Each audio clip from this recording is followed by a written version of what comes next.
వ్యతిరేకత ఉంది. YCP party మీద వ్యతిరేకత ఉందని పబ్లిక్‌లో అదొక సర్క్యులేషన్ తీసుకొచ్చారు. ఈసారి టీడీపీనే వచ్చిద్దని విపరీతంగా ప్రసారం చేస్తున్నారు. ఎలా వచ్చిద్ది? ఎందుకు వచ్చిద్దని నేను అడిగిన ప్రశ్నలకి ఏ ఒక్కడు చెప్పలేకపోతున్నాడు. కావాలంటే బెట్టింగ్ చేసుకుందాము, కావాలంటే ఇది చేద్దాం, కావాలంటే ఛాలెంజ్ చేద్దామని. అసలు ఎలా వచ్చిద్ది? ఎందుకు వచ్చిద్దంటే ఎవడో చెప్పలేరు.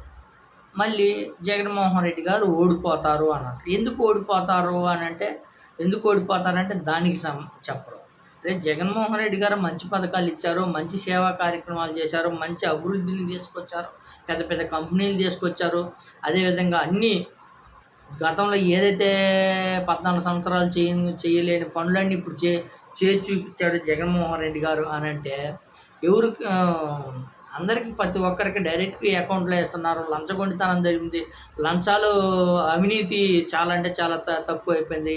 ఇంటి దగ్గరికే పనులు జరుగుతున్నాయి. ఇంటి దగ్గరికే పింఛన్లు ఇస్తున్నారు.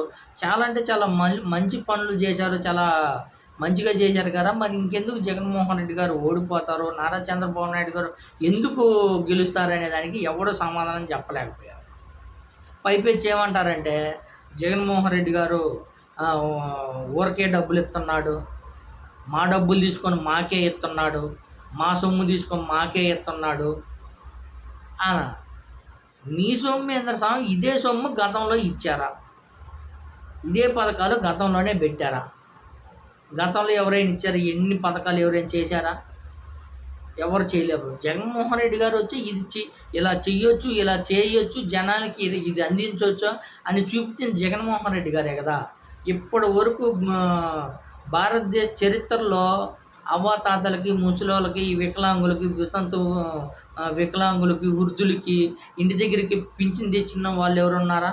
ఇంటి దగ్గరికి 1వ తారీఖు ఉదయాన్నే ఇచ్చిన నాయకుడు ఎవరైనా ఉన్నారా? జగన్మోహన్ రెడ్డి గారు. ఇప్పటి వరకు ఎవరైనా ఇచ్చారా?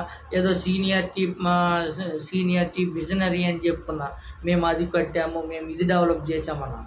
అవ్వాతాతలకి పింఛన్ దగ్గరికి పోయి ఇచ్చారా? వీలేదు. విద్యా వ్యవస్థను మార్చారా? ఇంగ్లీష్ మీడియాన్ని తీసుకొచ్చారా? సచివాలయాలు, రైతు భరోసా కేంద్రాలు, వెల్త్ క్లినిక్ సెంటర్స్ ఇవన్నీ తీసుకొచ్చారా? ఈరోజు ఆరోగ్యశ్రీ మీద గతంలో ఏదైతే రాజశేఖర రెడ్డి చేశారో, రాజశేఖర రెడ్డి గారికి మించిన ఆరోగ్యశ్రీ పథకాలు. ఎవరికైనా ఏదైతే హెల్త్ బాగలేకపోయినా, ఏదైనా చెయ్యో కాలో ఇరిగినా కానీ హాస్పిటల్లో అన్నీ ఉచితంగా చూసి నీకు ఎన్నేళ్ళు అయితే 4 నెలలు 5 నెలలు నీకు ఇంటి దగ్గరే కూర్చుని ఇబ్బంది లేకుండా నెలకు 5,000 ఆరోగ్యశ్రీ కింద ఇస్తారు. చాలా ఎంత గొప్ప పనులు చేస్తుంటే జగన్మోహన్ రెడ్డి గారు ఎందుకు పోతారు? నారా చంద్రబాబు నాయుడు గారు ఎందుకు వస్తారు? అసలు వ్యతిరేకత ఏముంది? ఈరోజు ఏ అవ్వ దగ్గరికైనా వెళ్ళు, జగన్మోహన్ రెడ్డి గారు నా మనవడు అంటాడు. ఏ స్కూల్కి వెళ్ళి ఆ అమ్మాయిని అడుగు, జగన్ మామయ్య మా మామయ్య నన్ను చదివిస్తున్నాడు అంటాడు. ఏ ఒక్కడి దగ్గరికైనా వెళ్ళు, జగన్మోహన్ రెడ్డి గారు నాకు మంచి పనులు కల్పించారు. ప్రతి ఒక్కటి అందుబాటులో తీసుకొచ్చిన నాయకుడు వైఎస్ జగన్మోహన్ రెడ్డి.